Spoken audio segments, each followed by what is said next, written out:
National Guard Combat Field Studies Digital Edition. I'm Sergeant First Class Aaron Heft, and today we're here with historian Joseph Seymour, the Army National Guard historian at the U.S. Army Center for Military History, Fort McNair. And we'll be talking about the 42nd Division in World War I and their actions at Croix Rouge Farm. Mr. Seymour, for those who've not met you before, would you mind introducing yourself? Yes. I spent 10 years in the Pennsylvania National Guard, where I was an armored crewman tanker. I've also been at the U.S. Army Center of Military History for 16 years, both as a contractor and as a government official on the general schedule. I specialize in Army National Guard lineage and honors. For about the past 5 or 6 years, I've also shifted my focus to doing focused battlefield studies, staff rides. That's quite a background. Sounds like you've got some experience in the history field. So we're going to talk about the 42nd Division today. Can you tell us what makes them so unique in World War I? 42nd Division, the famed Rainbow Division, is one of the storied divisions of the U.S. Army. And while we don't do a lot of firsts, lasts, and greatest, the 42nd Division really is special because it represented 26 states. 26 states contributed elements of their National Guard to comprise the 42nd Division in 1917. There are various stories as to how it got its name, the Rainbow Division. One of the stories is that the various hues in all of the different state and regimental flags looked like shades of a rainbow. Another story is that in order to create this division, it would have to stretch from one end of the rainbow to the other. But the 42nd is a great division too. It spent a lot of time in France, saw a lot of combat, and some of its units, such as the Fighting 69th, the 4th Alabama, as well as the 4th Ohio and the 3rd Iowa, were units which in and of themselves had a great history. That's a pretty diverse background for one unit coming all across the country like that.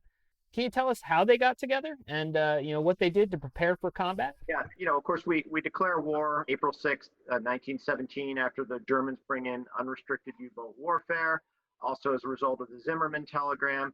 And the Army calls the National Guard into federal service, and then in August 5th, drafts the National Guard into service and orders various elements belonging to the states to concentrate at training camps. The 42nd Division organizes and begins to train at Camp Mills, New York.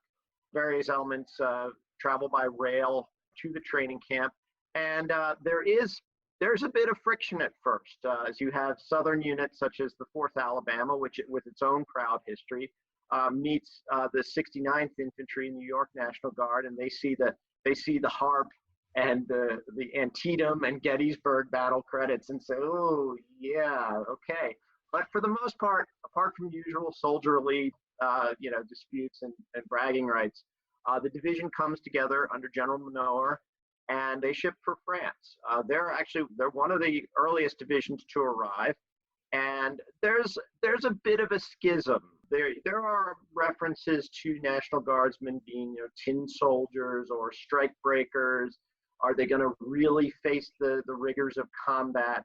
So the National Guardsmen within the division want to prove themselves. When they get to France, they go through the projected training cycle of the division. Now, not all National Guard divisions, not all National Army divisions have the option of going through this training cycle, but the 42nd Division does. They go from training with English advisors, British advisors, then they go to training with French advisors. Then they're sent to a series of quiet sectors where they learn the rudiments of trench warfare. They're sent first to the Baccarat sector, then to the Lunéville sector, which the soldiers call Looneyville.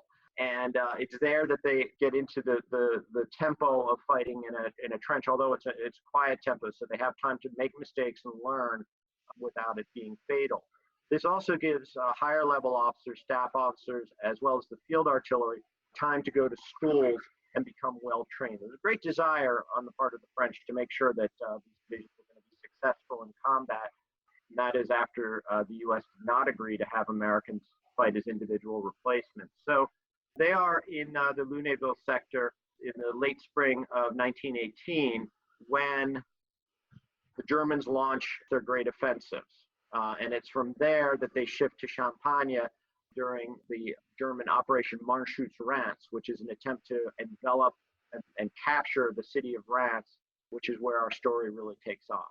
They had successfully defended with the French Fourth Army less than a week before the assault on Croix Rouge Farm. They were tired, they had suffered casualties as a result of that action. Then they board trucks and they travel miles around the salient where they come in to the relief of the 26th Division, the Yankee Division, which was comprised mostly of New England troops. They're also encountering reserve elements of the 28th Division, the elements of the 56th Brigade, the 111th and 112th Infantry, as they enter the Forêt de Fer.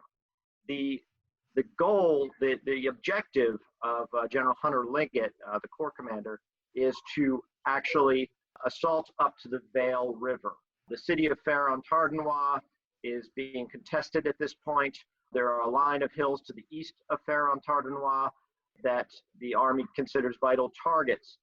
The 26th Division had also been in combat for a long time and was really worn out at this point. They had suffered high casualties. They had fought in the Chemin de Dam. They were really worn out, and the 56th Brigade had been leapfrogging all the way up about 20 kilometers from Chateau Thierry. So now it was the 42nd's turn. Their objective, as I said, was to advance along a line up to the Ourcq River, which was Fer-en-Tardenois, and they were placed in line in the Forêt de Fer. Now, their first big objective was going to be a fortified farm. The Germans had very successfully fortified various farmsteads. Now, these were stone farmsteads walled in and basically in a box pattern. They were natural forts. And what the Germans had done was they had basically mounted a weakened machine gun battalion. About 27 camouflage machine guns were emplaced at Croix Rouge Farm. There were heavy barbed wire entanglements. They had cleared fields of fire into the nearby woods, which were to the west and south, and marked the trees with white paint about waist high, creating target reference points. About a kilometer behind Croix Rouge Farm was a German ammo dump. So their lines of resupply were very close and readily available. They also had access to indirect fire to support this. So this was a very strong German position, very typical of the battlefield in Champagne. The Germans were going to slow the Allied advance with a series of these fortified machine gun positions. They were going to prove to be very tricky, very costly targets to try to take out. Now, as I said, the 42nd Division arrives by truck in line. Their main supply route is a single road from Chateau Thierry. That is also the main supply road for French divisions and for the 26th to 28th Division. So every division that's moving into line is using this road. So traffic jams are frequent, there's congestion is high. Also, as a side note, the Allies did not have air superiority over the battlefield over the Marne and Champagne. So the Germans had committed 2/3 of their combat air power, including the famed Flying Circus, which was Baron von Richthofen's former unit. He had been killed already, but it was in the command of a young First Lieutenant Hermann Göring, who would later achieve fame or infamy, as it was. So these were very good pilots, and it was not uncommon for advancing Americans and advancing French troops to be strafed. So Croix Rouge Farm is not going to be an easy objective for the 42nd. This is all to underscore the fact that the 42nd had no sooner arrived in position than they get orders to assault positions across into Croix Rouge Farm. Now they are situated behind a wood line, and as they are assembling, the Germans, which have very good aerial reconnaissance and very good battlefield preparation, they call in an artillery barrage. This makes things very difficult for the 42nd. Their supply line, as I said, is difficult. The 117th Ammunition Train, which is responsible for providing them with ammunition, cannot or will not move ammunition up. So machine gun ammunition, grenades, and 37 millimeter ammunition is in short supply. To make things worse, it's raining. As they're mounting their assault, a light rain begins to turn to a steady rain as they're beginning their assault. This makes visibility very, very poor. So they received their order at about 1540. The Germans promptly begin a barrage. As they begin their assault, their step-off time is 1650 hours. There's a battalion of the 167th Infantry, the Alabama boys, and the 168th Infantry, Iowa soldiers. Each one of these, there's a lead company. In the case of the 167th, Company D, under the command of John Powell. They move up, and as they move out of the tree line, they immediately come under the interlocking fields of fire of 27 machine guns. As they move out, Captain Powell is killed instantly, shot through the head. Then Captain Julian Strasburger, who's the machine gun company commander, he moves in, assesses the situation, realizes that he's got to reposition his machine guns for support fire, but as he is doing so, he is shot through the head. Lieutenant Wren of the machine gun company is able to move up and mount a 37 millimeter gun, but basically as the infantry companies have moved out into the open, the rain has started to get harder. They're in a plowed field. It's muddy, it's wet. The soil is chalky and heavy. It's basically forming like a concrete around them.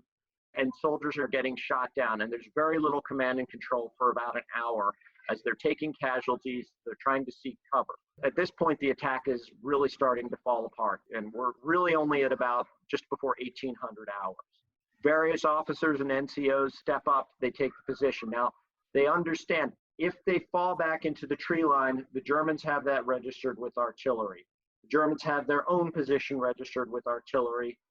If they go back into the tree line, the elements of the 111th, 112th, and 101st Infantry are already back there, so they can't actually occupy that space. On their left flank is a depleted French regiment, the 409th Regiment, that is also trying to support this attack. So they cannot try to outflank the position, or else they're going to run into Allied French soldiers who, in the poor visibility, will very likely commit fratricide on them. This is also something that you cannot do in World War I semi-linear warfare. You just simply cannot move out and flank. You've got a very limited sector that you must maintain. So the question that I put to soldiers and to an infantryman is, you're pinned down, you're under direct fire, you can't move back, what do you do? These soldiers had no choice. The only sensible solution was to push forward. Now, as infantrymen, they had one option in their favor, the bayonet. Two companies are quickly organized from the survivors under Lieutenants Bell and Espy, both of the 167. They take provisional companies, put together companies of the survivors. They assault from the west and from the north. Assaulting it from the west is a direct frontal assault. From the north is a flanking assault. So now the German machine gunners have to divide their fire between two assaulting columns who are assaulting over about 400 yards of space. The two attacks are fairly successful. Using the bayonet, using hand-to-hand combat, they are able to overwhelm and defeat the 27 machine gun positions, which have no other choice but to displace or avoid capture. They are actually captured, and by about 2,000 hours, the position is silenced. That means that the attack went off. The attack goes off at 1650, so in a little under 4 hours, this far has been silenced, and the line of the 84th Brigade is able to move up. The 83rd Brigade, which is in reserve, is able to take up their position slightly to the north of the 84th Brigade. Just to add, this was not without high cost. The 84th Brigade took almost 1,000 casualties in 4 hours. Just by way of comparison, during this campaign, which was going to last another week, the division took a little over 5,000 casualties. So 1 in 5 soldiers killed in this campaign from the 42nd was killed in these 4 hours. The 42nd Division took a little over 12,000 casualties during the war. So 1 in 12 soldiers is a casualty at Croix Rouge Farm. Now, after Croix Rouge Farm, the 42nd still has the objective. They've basically taken over the 26th Division's sector, and they still have the objective of driving to the Ourcq River and pushing the Germans in a line back. Now, one thing that the French and the British have learned in almost 4 years of combat is that you do not fail to consolidate any gains you make in this war. previous combat in World War I was characterized by a breakthrough that was then never properly exploited. General Foch, the Supreme Allied Commander, and General Pétain, the ranking French general, were painfully aware of what needed to be done. And regardless of high casualties, regardless of losses, the Germans had to be pushed back. So their first objective was the Ourcq River, which was commanded by a line of hills anchored around the towns of Férennes-Tardenois. To do this, they were first forced to overcome various fortified farms and German positions, but they were able to do this between the 31st of July and the 1st of August when they're finally taken out of the line. The 42nd would go on. They would take their objective on the Ourcq River, and later during the Meuse-Argonne offensive, they would be called in again, and they would take the Côte de Châtillon, yet another fortified farm. And they would continue to push north all the way to the armistice. So this was a division that would see a lot of combat, a lot of fighting, and would take a lot of ground in its time in France. So they're one of the first divisions over. You know, they cut their teeth on the Marne, they fight across the Ourcq River and all the way to the end on November 11th. That's a pretty incredible story. I mean, it's really unique in the Guard too. So if I'm a soldier in the 42nd or any National Guard division really, and I want to know more about my unit's history, where can I go to find more out? Is there a place that has all these resources? Yes, CMH does support military training and Army staff rides. For those who are interested, we do try to maintain a lot of backing material. Here actually is a great way if you want to read up on fighting at the Marne, the fighting that I just described. We maintain campaign pamphlets that are very portable, so they're good things to have in your cargo pocket. If you visit us at history.army.mil, you can see about a lot of the services that CMH provides. You're interested in the history of your current unit, you can look through the lineages that we have or contact us directly. We also are working to open the Army Museum quite soon. So you've mentioned your involvement in a staff ride program. Can you tell us about these trips you take to France and what they're like? Oh, of course, yes. Well, we support the National Guard Training Division in providing staff rides to France. It's a great way for soldiers to connect with their history. Virtually every single National Guard division that fought in World War I is perpetuated in some way in today's National Guard. And it is a great way for us to take soldiers to the actual battlefields where they fought. And when we do, we will take you there. We can walk you through these battles. We can take you through each step in the Battle of Croix Rouge Farm, the Battle for Fiume, the Meuse-Argonne. Depending on where your division, where your battalion was, we can take you to that spot, walk you over the ground, and give you a lot of training that you can take away and apply to your current military education. We strongly value military education. This is really part of our chartered mission. You know, I'm a bit partial to the program. Back in 2019, I was there with CMH at Croix Rouge Farm. You know, I stood there on that ground, saw what was left of the buildings and the bunkers and the positions, and you know, heard those stories from the historians of what the 42nd Division went through right there where it occurred. You know, it was an incredibly inspiring experience. Well, thank you, Mr. Seymour. Thanks again for coming out. Is there anything else you want to add before we go today? No, just thank you for this program, and thank you for giving me the opportunity to get the word out to our soldiers.